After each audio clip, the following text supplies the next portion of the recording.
Meus irmãos, a paz do Senhor Jesus, engrandecido seja o nome daquele que é fiel e que nunca perdeu e jamais perderá uma batalha.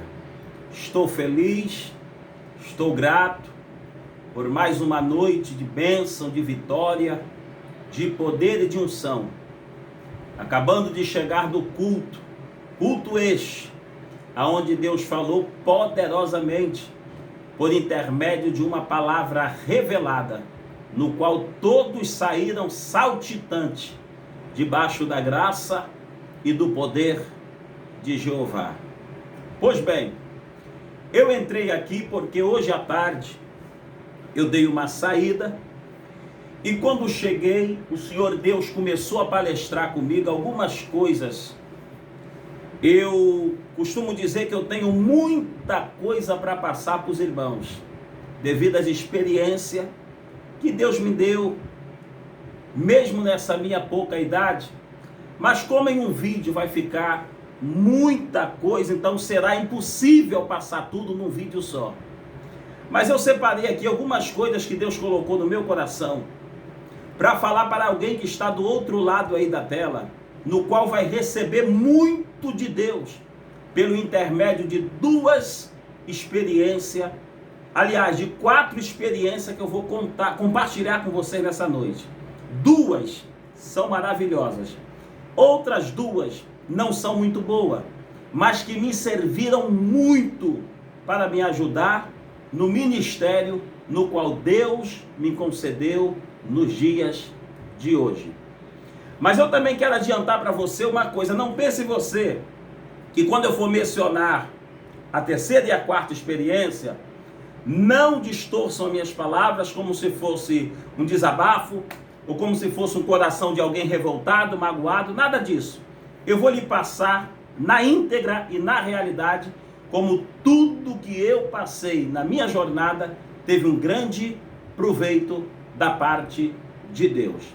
Porém, eu quero começar esse vídeo dizendo para você como foi que eu descobri, como foi que eu percebi, como foi que eu acordei para entender que o Senhor Deus tinha coisa grande comigo, tinha algo extraordinário comigo.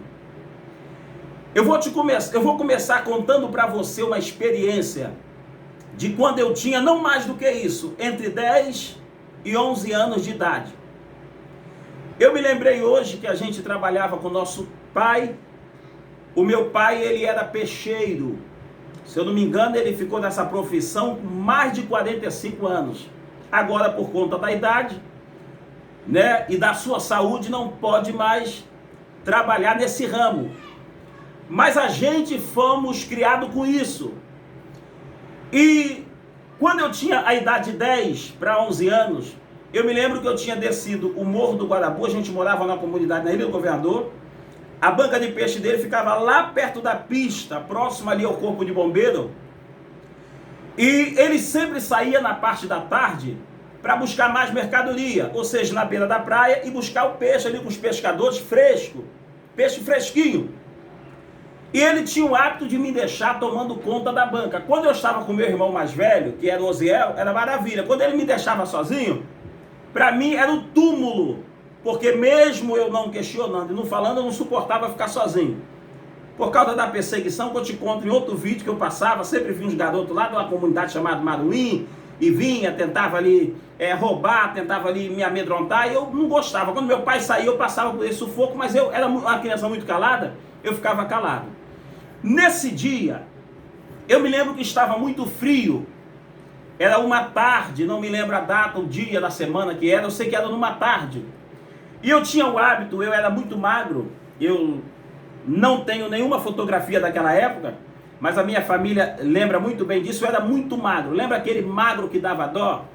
Quando meu pai saiu, por estar muito frio, eu tinha aquele hábito de pegar a camisa de malha, puxar e cobrir a minha perna. Eu fazia isso, eu cobria a minha perna e ficava ali sentado, eu ficava na porta do Seu Paulo.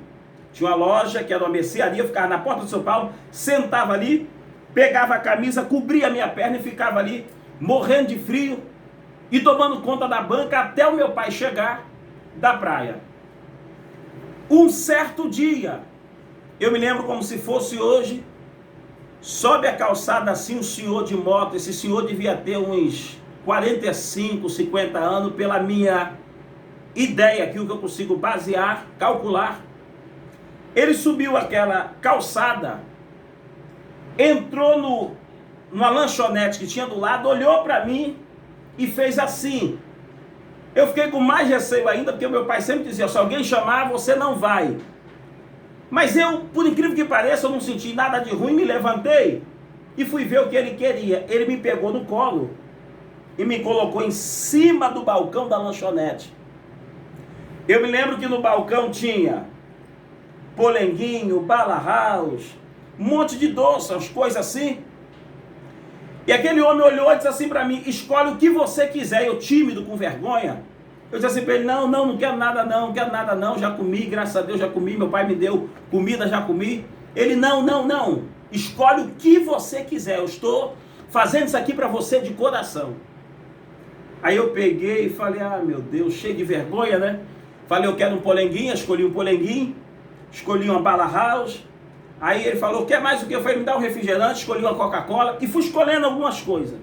Irmãos, mate Deus os meus filhos. Se eu estou acrescentando alguma coisa aqui para os irmãos, eu quero que Deus não cumpra a promessa na minha vida. Aquele homem meteu a mão no bolso, pagou, subiu na moto e desapareceu. Eu era criança, mas quando esse fato aconteceu, eu parei e disse assim, meu Deus, que coisa bonita que houve aqui. Deus tem alguma coisa especial comigo, porque foi Deus que fez isso. Como é que esse homem para do nada, não me conhece, me coloca em cima do balcão, compra essas coisas, sobe na moto e vai embora? Olha só, irmão, 10 para 11 anos, eu tive a percepção que Deus tinha algo grande comigo. A segunda coisa boa, presta atenção, essa foi a primeira. A segunda coisa boa, já estava rapaz, lá para uns 18, 19 anos. Mas, como diz a missionária Lucy Porto, a miséria era a minha companheira. Eu me lembro que teve um aniversário na casa de uma tia minha chamada Delfina, a saudosa tia Delfina. Teve algum aniversário, que eu sei que eu fui nesse aniversário. Eu sei que teve algum pastel de bolo, eu não me recordo muito bem de quem era, quem era a pessoa que estava aniversariando, mas teve uma festa na casa dessa minha tia, saudosa tia chamada Delfina. E eu fui convidado e fui. Nessa época, o ramo de peixe não estava indo muito bem para o meu pai, e ele arrumou um emprego lá no Jardim Guanabara por algum tempo, de segurança de rua. Meu pai trabalhou acho que 9 meses de segurança de rua. Eu, como era muito família apegado, eu era aquele filho que gostava de ficar dentro de casa. Para os irmãos terem uma ideia, quando me colocaram na creche, eu pulei a janela da creche e fui para casa, porque eu não suportava estar na rua, eu gostava de estar dentro de casa, vidrado ali com a família. Eu era assim. Olha só o que aconteceu. Eu, nesse aniversário da minha tia, eu disse assim, eu vou levar um bolo para o meu pai lá no Jardim Guanabara, um pedaço de bolo, lá no trabalho dele. Irmãos, eu saí da comunidade do Dendê, com um pedaço de bolo na mão, até o Jardim Guanabara a pé. Fui lá, entreguei o bolo para o meu pai e retornei a pé para o Guarabu. Quando chegou ali naquela rua Muiatuca, chamada Rua Muiatuca, é uma rua que tem lá embaixo, perto da pista, eu me lembro que tinha uma irmã que estava me acompanhando. Eu caí de joelho na rua, me bateu uma revolta que eu não sei explicar. Eu caí de joelho na rua e disse assim, meu Deus, o que vale um homem de pé, um homem miserável, que não tem um centavo no bolso para pegar um ônibus, para pegar uma condução, para pegar uma Kombi. Calabachuri cominaravassarai de cominaravassarábia. Eu disse isso com Deus. Senhor, o que vale um homem desse estar vivendo na terra? Caí de joelho no meio da rua, isso aí já era por volta de umas 2 horas da madrugada, porque a festa terminou tarde, meu pai trabalhava no plantão da noite. Meus amados, mate Deus o meu filho, em especial esse que mora aqui comigo, Geriel, se eu estiver aqui acrescentando. Quando eu falo assim, de madrugada, a volta de 2 horas da manhã, que eu viro pro chão assim, ó, R$10 enrolado, novinho, parecia que eu tinha ido lá no caixa eletrônico e puxado, sacado aquele dinheiro, novinho aquela nota. Eu me levanto do joelho, com aquela visão assim, Deus tem algo muito grande na minha vida. Por quê? Pelo cuidado. Por quê? Pela demonstração de amor. Por quê? Pela emergência que eu vi Deus fazer assim. Não foi um grande dinheiro, mas só para mostrar para mim o seguinte: eu posso fazer. Eu tenho o poder de fazer. Eu irei fazer. 2 coisas. 2 experiências boas. Agora eu vou te contar 2 que não são muito boas, mas que também me serviu. Essas 2 foram positivas e me fez acreditar que Deus tinha algo grande. Imagina, só um minutinho.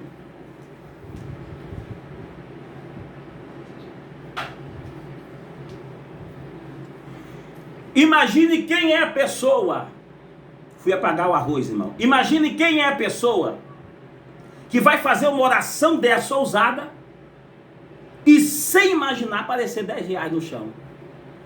Se eu estiver acrescentando aqui, eu não quero que Deus aqui, ó, cumpra a promessa dele na minha vida. Isso aconteceu comigo. Eu tinha não mais 18, 19 anos, por aí. Essa segunda parte. Agora eu vou te contar 2 que não foram muito boas, mas que hoje também me serviu.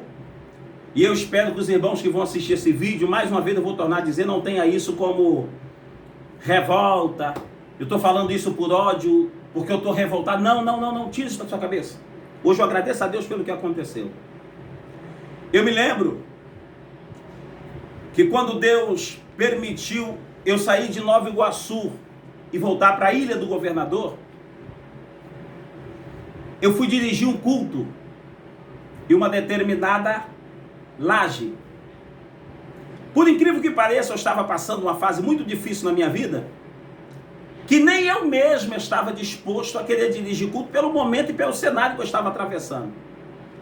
Mas entusiasmado por Deus e por alguns irmãos, eu falei, vou dirigir o culto. Deus começou a abençoar, o culto começou a encher, as coisas começaram a andarem. Pois bem, houve uma divergência, que não precisa ressaltar aqui. Nós precisamos sair daquele local e fomos para outro. Um belo dia, eu estava lá na minha loja, na calçada da escola onde eu trabalho. Uma irmã tinha doado 2 caixas de som. Por incrível que pareça. Depois que a gente resolveu sair de um lado para o outro, a irmã vai atrás da caixa de som e pede a caixa de som de volta. Imagina, você, sem muita experiência, querendo levar o ministério, com muita dificuldade, porque o cenário ali, qualquer pastor parava. Qualquer crente parava. Do cenário que eu estava vivendo ali, qualquer crente parava. Diante dos céus, qualquer crente parava. Isso aí já em outra ocasião. Não tinha mais 18 anos não. 18 anos eu tinha, quando eu achei o dinheiro. Eu já estava adulto, para um cenário difícil que eu não desejava para ninguém. A irmã leva. Pastor Eliette, que na época era missionária, ficou nervosa, quis reagir, quis perder a estribeira. Eu disse para ela, deixa na mão de Deus, deixa na mão de Deus, deixa na mão de Deus. Fechamos a loja ali e eu fui fazer uma visita na igreja Deus é Amor. Ali eu pensava que era o meu fim. Quando aconteceu isso, eu confesso para os irmãos que eu pensei até em chutar o balde, deixar tudo para o alto, desistir de tocar obra, desistir de dirigir culto. Preste atenção para você ver quando Deus tem coisa grande, como as coisas funcionam. Quando eu entrei dentro da Deus é Amor, lá perto da Fiat, na estrada do Dendê, o pastor que estava pregando na época se chamava Pastor Jair, no qual já teve até em Nova Iguaçu, pregando e orando por revelação. Fizemos depois uma amizade, não conhecia ele nesse dia. Pastor Jair, ele para o culto sem me conhecer, vai lá atrás, irmãos, desse jeito, e diz: homem, olha como Satanás recebeu uma oferenda, para você nunca mais pisar dentro de uma igreja. E olha essa torcida ao contrário que estão aplaudindo, achando que é o teu fim. Porquanto eu, Senhor, te digo assim: não te deixarei, não te abandonarei, e vou confundir todos aqueles que estão aplaudindo a tua derrota, pensando que eu, Senhor, te abandonei. Irmãos, eu chorava tanto. Vocês sabem que na Deus é Amor, as mulheres ficam de um lado e o homem de outro. A pastora Eliette, que na época era missionária, levantou, pegou um lenço, pegou a toalhinha que estava com ela, me trouxe. Eu lembro que eu só chorava.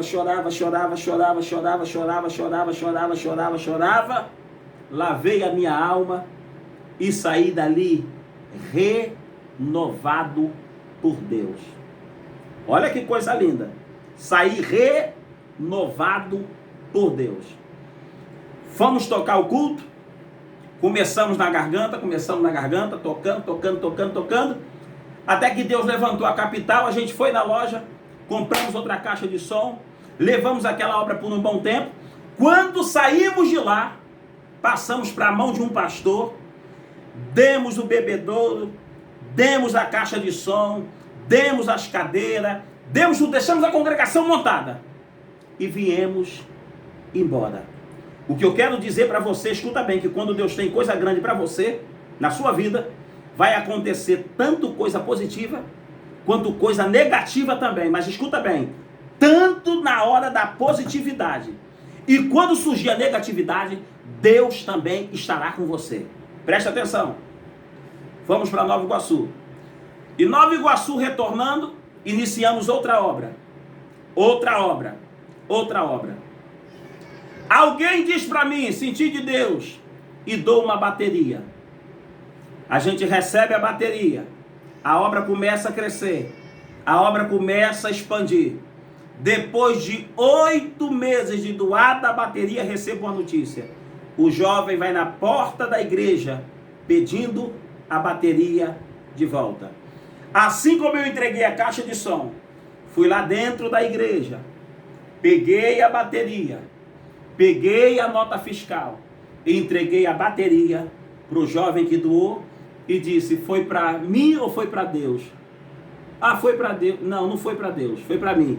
Então receba, estou te entregando a nota fiscal e estou te entregando a bateria. Irmãos, aonde é que eu quero chegar? Quando Deus tem uma obra na tua vida, primeiro Ele vai te demonstrar o amor, Ele vai te demonstrar o cuidado, Ele vai te demonstrar que Ele é capaz de fazer tudo para acrescentar a tua fé. Porém, Ele vai te demonstrar também que o diabo vai lutar, que vai surgir inveja, que vai surgir atrapalho, que vai surgir gente de tudo quanto é lugar para tentar te bloquear. Mas sabe qual o conselho que eu quero deixar para você? Quando esses dias surgir, como surgiu da caixa de som, e eu fiquei triste, como surgiu o dia da bateria, que eu fiquei arrasado, comece a se lembrar das coisas boas que Deus já fez por você. E por incrível que pareça, quando isso aconteceu, sabe o que eu me lembrei? Depois de todo o cenário, eu me lembrei quando eu era criança, e uma moto parou, e um homem de 45, 50 anos me colocou em cima do balcão e pagou para mim o que eu escolhi. Ali eu vi o cuidado de Deus. A segunda coisa, eu me lembrei quando eu estava na rua triste, naquela madrugada sem dinheiro, orei a Deus e Deus fez R$10 aparecer do nada. Aquilo me confortou. Deixa eu te dizer uma coisa, quando você está sendo bombardeado pelo inferno, a primeira coisa que o diabo espera e aguarda é você só pensar em frustração, em problema, em destruição. Pense no que Deus já fez. E para fechar com chave de ouro, escuta isso aqui. Filipenses 4, versículo de número 8. Olha o que Paulo falou. Quanto aos mais irmãos, tudo que é verdadeiro, tudo que é honesto, tudo que é justo, tudo que é puro, tudo que é de boa fama, e se há alguma virtude, e se há algum louvor, nisso pensai. Ou seja, quando o diabo te afrontar, quando os dias maus vier, quando vier tudo quanto é cenário diante de você, para te fazer desistir, pense no que é bom. E eu aprendi com o meu pastor Gesiel Gomes e vou tornar a repetir. Só tem futuro quem tem memória. Eu não lembrei isso com mágoa. Não lembrei disso com tristeza. Não lembrei disso revoltado com as pessoas, ou jogando na cara, ou dizendo, irmã, você vai pagar você. Não, nada disso, já perdoei todo mundo. Já perdoei, está todo mundo perdoado. Eu só estou lembrando isso porque Deus me autorizou a entrar aqui para te dizer, escuta bem, que virá dias bons, mas virá também dias maus. Agora tem um porém, pense no que é bom. Quem me viu anos atrás passar o que eu passei, não imaginava que chegaria onde eu cheguei. Não imaginava. E outra coisa, eu estou falando isso porque, por incrível que pareça, tem gente que parece que tem amnésia. Os anos se passam e se esquece que para a gente galgar alguma coisa, primeiro temos que passar. E hoje eu posso te dizer que muito bom foi as experiências que Deus me fez passar. Estou te contando hoje apenas 4. Porque tem milhares. Tem milhares, um dia eu vou te falar mais. Mas para que você saiba, escuta bem, que para você chegar em algum lugar, tem que passar pela prova. Tem que passar pelo fogo. Mas saiba de uma coisa, Deus sempre estará contigo. Pois bem, se inscreva aí no meu canal no YouTube, Otoniel Gonçalves. Clique aí no joinha, comente, compartilhe para 500 pessoas, 600, 700, 800 mil, quanto Deus colocar no teu coração. Uma outra coisa que eu vou pedir aos irmãos, ative o sino de notificações, para quando eu fizer uma publicação, você imediatamente receber da parte de Deus. Assim eu vou me despedindo, dedicando a você um forte abraço e dizendo para você, receba de Deus. E olha aqui para mim, ó, saiba que você que está vendo esse vídeo aí, é você mesmo, é um escolhido de Deus para um projeto grande na terra. Terra! Calabachurico Minaravá.